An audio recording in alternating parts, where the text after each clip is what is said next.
Good day, family. Pastor Willingham here. Welcome back to the Best Channel. Best, again, standing for being eternally seeking truth. Our mission for 2021 and beyond. This is, again, volume 2 of a 30-day series of empowerment. And I wanted to talk with you today about loving your fellow man. Loving your fellow man. And I'm in the book of Genesis, the 4th chapter, verses 8 and 9, that read, "And the Lord said unto Cain, Where is Abel thy brother? And he said, I know not. Am I my brother's keeper?" And so this question is very critical. Am I my brother's keeper?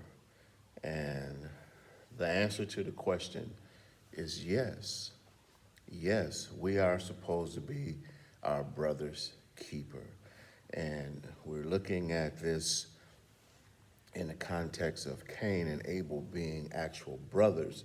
But in the larger sense, we're looking at it in the brotherhood and the fellowship of our fellow human beings. Mankind, our brothers and sisters in Christ, our fellow human being whom we are all from one God and all brothers and sisters under one Father.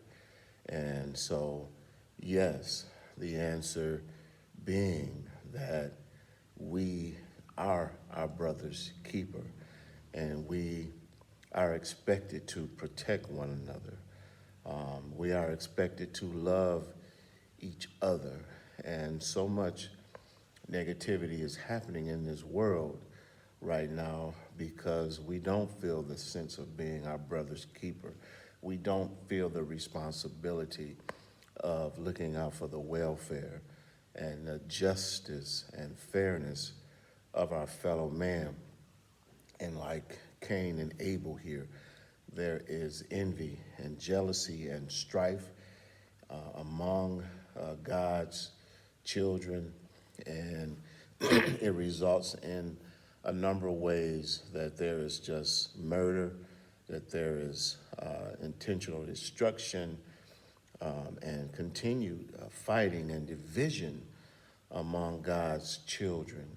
And the answer here again is that all of us being God's children, no matter what race we are, no matter what gender we are, no matter our cultural references or where we are from in the world and where we are in the world, all God's children are brothers and sisters, and we all have a responsibility to be our brother's keeper. And again, that means looking out for the best interests of all people equally in our community. In this case, again, Cain and Abel, in our families. It starts, fairness and justice starts in our homes. It starts in our personal relationships.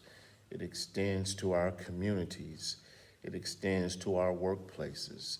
It extends even into the political order. It extends into the church, in that all God's people are equal and we all have a responsibility to be our brother's keeper. And so look for ways to be a keeper of your fellow man. Look for ways to serve your fellow man. Look for ways in which things may be unfair or unjust for someone who doesn't look like you, or someone who doesn't live like you, or someone who doesn't live where you live, or someone who doesn't speak the language you speak, or someone who isn't from the culture that you're from. That is your fellow man. You are a fellow child of God, and we all originate again from the same Father. And yes, we are expected all to be our brother's keeper. And this is a truth. And when we do this, this is a level of maturity for human beings. That life is bigger than our own concern. Life is bigger than the fears that we've had, that we've been taught. And it's time now for us to unlearn some of the ignorance and some of the negativity that we've perpetrated against one another and come to the place where we can love our fellow man. And when we do that, we find our truth and we are being at our best self when we learn again to be our brother's keeper. And so God bless you today. Have a great day. Bye-bye.